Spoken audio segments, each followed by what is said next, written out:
今年6月，民办幼儿园将迎来前所 This June, private kindergartens are about to face an unprecedented wave of closures. 跟你们说个严峻的事儿，2025年的7月 I've got some serious news for you. In July 2025, we could be looking at a real wave of kindergarten closures. Earlier shutdowns already left many in the industry panicked, but this year things are even tougher. Fewer kids were born during the pandemic, and with the falling birth rate, those kindergartens still hoping for a miracle may finally have to face reality.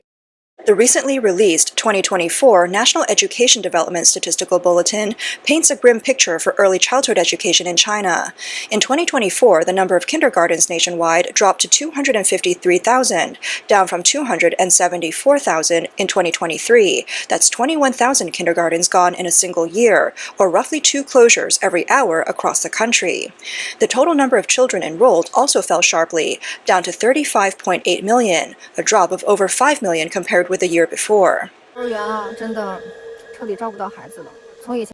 Kindergartens aren't getting enough students anymore. We've gone from being hard to get into to having no one sign up at all. In just 2 years, 30,000 kindergartens across the country have shut down. The impact of negative population growth has been devastating for early childhood education. So many kindergartens won't survive this year. No matter the discounts, group deals, or special offers, it doesn't matter. The students just aren't coming. A livestream host explained that as 2025 approaches, kindergartens are now grappling with the reality of a post-pandemic baby bust, a wave of children born during a period when birth rates plummeted to historic lows. In the past, classes were packed with over 30 kids. Now, many kindergartens can't even fill a class with 10. It used to be a struggle to get a spot, but now it's the complete opposite. Kindergartens have had to send teachers into neighborhoods, passing out flyers and desperately seeking students. For private kindergarten owners, the pressure is even greater. New policies have imposed stricter regulations, making it almost impossible to raise tuition or advertise. As a result, it has become financially unsustainable. The wave of closures has also caused a ripple effect across communities. When a local kindergarten shuts down, families are forced to search for alternatives, often having to travel long distances each day just to drop off their children. Meanwhile, countless preschool teachers have been thrown out of work, some forced to switch careers to sales or reception jobs, and the impact doesn't stop there. The appeal of properties in desirable school districts has also waned, and the slowdown has rippled out to businesses as well. Companies that specialize in kindergarten renovations, children's toy sales, and related industries have all been hit hard. The era when families would race to secure a spot in a kindergarten is truly over. This is the 2,000 square meter kindergarten I'm shutting down. Today is its last day. I wanted to record a video here to mark the end of my 8 years in early childhood education at Beiyin. It's not a perfect ending, but my conscience is clear. The kindergarten's principal explained that she had started the school in 2017. In 2019, when construction began in the adjacent neighborhood, a tall iron fence was built for safety, blocking access to the main road. Students could only enter through the back gate. Even then, the kindergarten did not shut down. Throughout the pandemic, from 2019 to 2022, the kindergarten kept going. Everyone was hopeful for brighter days ahead. But by 2023, a wave of kindergarten closures swept across the country, and enrollment plummeted sharply. After a year of trying to stay afloat in 2024, the kindergarten could no longer withstand the rising rent and operational costs. After much consideration, the principal decided to transfer the remaining 100 students and staff to a larger nearby kindergarten, and reluctantly shut down the site. Although it's heartbreaking, she said, in an environment like this, letting go was the only choice. It's a sentiment that likely reflects the feelings of countless kindergarten owners across China. I never thought I'd be announcing the closure of a kindergarten on just the second day of the new semester. Who would ever want to shut down a kindergarten that's been running for 20 years? After welcoming over 10,000 students through its doors, we now have to close them for the last time. At its peak, we had more than 300 kids. Now we only have a few dozen. The teachers have no children to teach and were forced to make a painful decision. We made it through the pandemic, we survived the flu, but we couldn't escape the declining birth rate. We gave the best years of our lives to early childhood education, nurturing one generation after another of this country's little flowers. It's time to say goodbye. Farewell, Chunyi Kindergarten. On June 18th, Sina News published an article noting that kindergartens across the country now stand empty, and maternity wards have fallen silent. An unprecedented wave of kindergarten closures is sweeping the nation. Since 2022, the total number of kindergartens in China has declined for 3 consecutive years. In 2022, the number dropped to 289,000, down 5,610 from the previous year, a 1.9% decrease, marking the first time since 2008 that the total number of kindergartens has fallen. Between 2020 and 2024, enrollment in preschool education shrank sharply year after year. In 5 years, the total number of children attending kindergarten dropped by 12.3 million, a 25.6% decrease.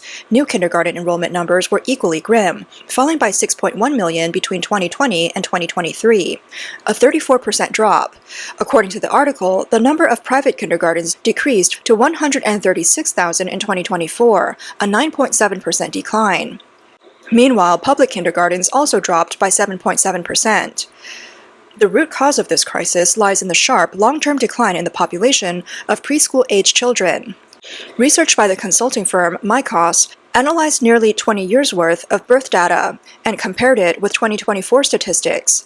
The results show that in most provinces, the peak in births came in 2016 or 2017, followed by a sharp and widespread decline. Even Shandong, once known as the province with the highest birth rate, has seen a 63% drop in births. In other large provinces, such as Hunan, the birth rate fell by 60%, Hubei by 58%, Anhui by 57%, Jilin by 55%, Jiangxi by 53%, and Fujian by 50%. According to the latest data from China's National Bureau of Statistics, the country's total population was 1.4 billion in 2024, a drop of 1.4 million from the previous year. Thanks to delayed childbirths and a preference for dragon year births, the number of newborns in 2024 rose slightly, gaining 520,000, the first annual increase in nearly 8 years. But experts warn this is only a temporary uptick, and the long-term trend of population decline remains unchanged.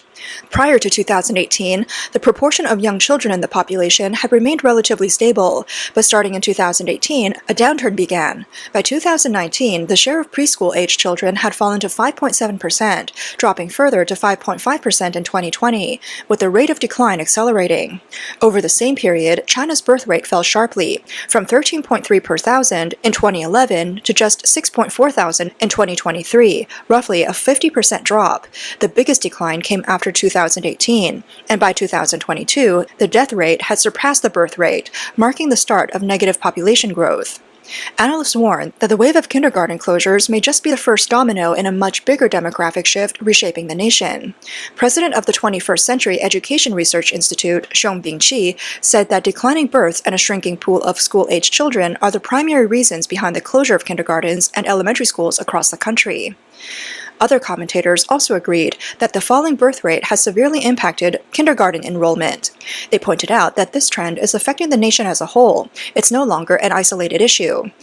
The majority of children attending kindergarten today were born between 2019 and 2022, a period that overlapped with the pandemic and the relaxation of the two-child policy.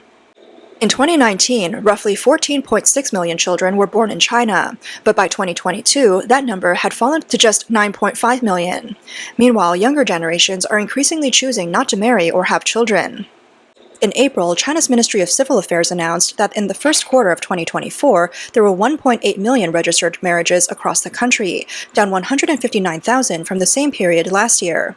At the same time, divorces rose to 630,000, an increase of 57,000 year-on-year. Since peaking in 2013, the number of registered marriages in China has fallen for 9 consecutive years. In 2023, thanks to a post-pandemic rebound, total marriages rose to 7.7 million, only to drop sharply again in 2024, hitting just over 6 million, the lowest number since 1980.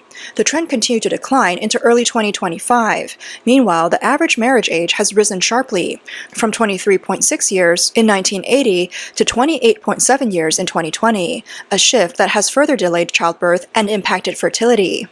According to one vlogger, families with 3 or 4 children have become rare in today's China. Most only have 1 or 2, and many couples are choosing not to have any children at all, or to skip marriage altogether. The financial burden of raising a child, from pregnancy and education to supporting them into adulthood, can range from hundreds of thousands to millions of yuan. The cost for 2 children is doubled, and many wonder if the cost for 2 children is doubled, and many wonder if their kids will even be able to secure a good job or find a suitable spouse later in life. Research by the Beijing-based Yuhua Population Research Institute found that the average cost of raising a child from birth to 18 years old in China is roughly 6.3 times the country's per capita GDP, one of the highest ratios in the world. Compared to 13 other nations, only South Korea had a higher ratio of 7.8 times, while Australia is at 2.08 times, the United States 4.11 times, and Japan 4.26 times. Even after ending its one-child policy in 2016, China has seen its fertility rate drop for 7 years in a row, and its total population has declined for the past 2 or 3 years. American lawyer and political analyst Gordon Chang recently expressed in Newsweek that this demographic shift reflects deeper changes within Chinese society, compounded by economic stagnation and a growing sense of despair. Today, many young people in China call themselves the last generation.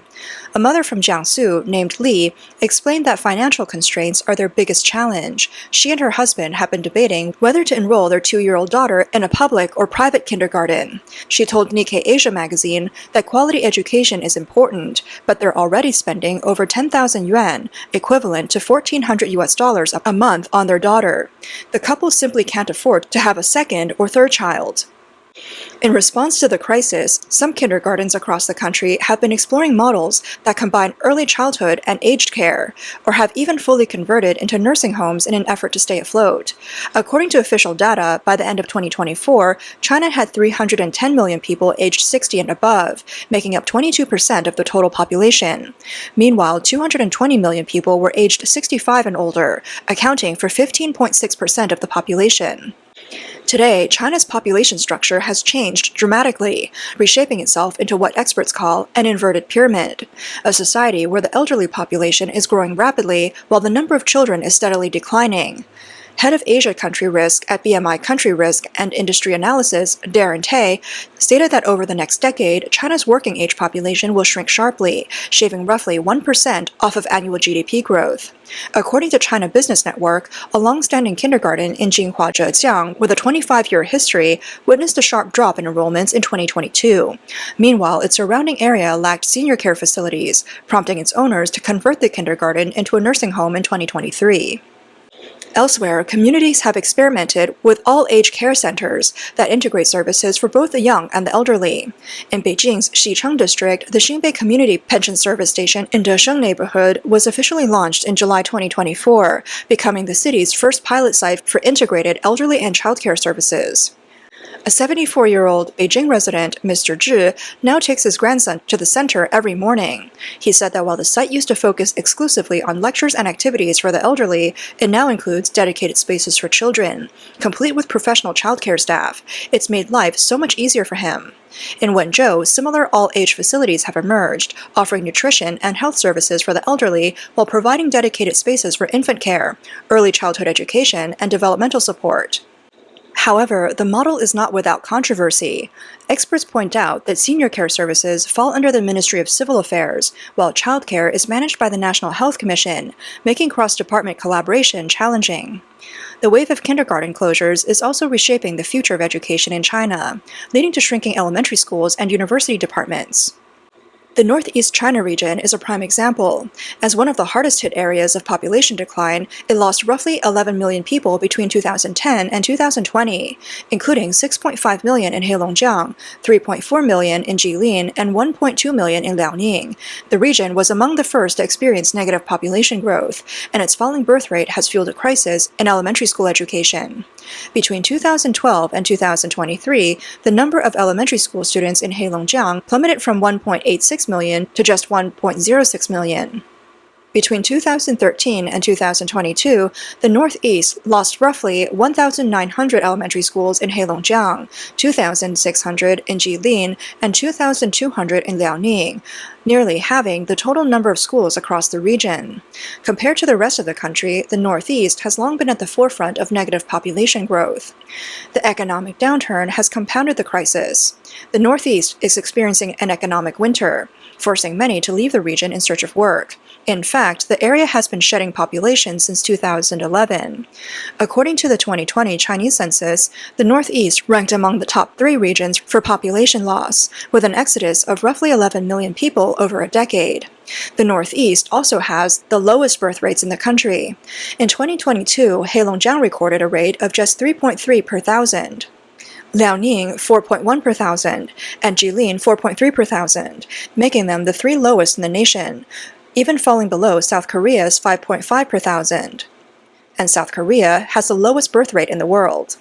Other regions have been hit hard as well. In Shuozhou, Shanxi, the population has been shrinking every year since 2010, dropping by roughly 134,700 people by 2023.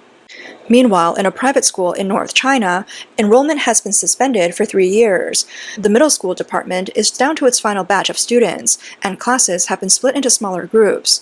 Even then, teachers are still considered surplus staff, and many younger educators have been laid off. For decades, teaching positions in China were considered the ultimate stable career, offering a 13-month salary, long summer and winter breaks, and long-term job security. But times have changed. Today, teaching jobs face intensifying competition, widespread redundancies, and the rollout of teacher exit policies, shattering the era of guaranteed lifetime teaching positions. Several areas across China, including Gui'an, Guiyang, Ningbo and Zhejiang, and Pinyin and Shandong, have already introduced official policies for teacher exits in elementary and secondary schools. More than 10 provinces and cities have announced or implemented such policies nationwide. With this new mechanism in place, many teachers now worry that their lifetime job security is no longer guaranteed. The outlook may be even more challenging in the future. In many areas, new teacher appointments are being treated with increased caution. In Xiamen's Xiang'an district, for example, recent teacher recruitment came under the spotlight when it was announced that new hires would be contract-based instead of permanent. This makes both their appointment and exit more flexible, and effectively in the era of guaranteed tenure teaching positions. The trend is not limited to the Northeast or Central regions. An article from a user on NetEase revealed that even Shanghai, one of China's largest and wealthiest cities, is grappling with a wave of elementary school closures. Notable schools such as Tonghe New Village Elementary School, Tonghe Village No. 2 Elementary School, and Suichan Road Elementary School in Baoshan District have been forced to shut down. In the first half of 2024 alone, 9 primary and secondary schools in Shanghai were closed, either merged with other institutions or completely dissolved. Of those, 6 were public elementary schools. In addition to the 3 well-known elementary schools mentioned above, the list also includes Dongmen Elementary School, Dongyuhuang Road No. 1 Elementary School, and Yuqingyang Road Elementary School. The remaining 3 were 1 private elementary school and 2 secondary schools. The article also specifically mentioned Huaihai Road Elementary School. This school, located in one of the busiest downtown areas and boasting a proud 24-year history, is down to just 1 first-grade class, with only 17 students enrolled. The shrinking numbers of kindergartens and elementary schools are now rippling upward, affecting universities as well. In fact, the trend of universities shutting down or downsizing has already begun quietly. As early as 2023, higher education institutes started entering the phase of closures and mergers. In January of that year, more than 10 provinces, including Henan, Guangdong, and Heilongjiang, announced policies stating that no new universities would be established. Associate Professor of Economics at Xiamen University, Deng Changfa, told China Business Network that the impact of declining birth rates could be felt differently across the higher education sector. Vocational institutions and private universities will be the hardest hit, and many could soon be forced to close.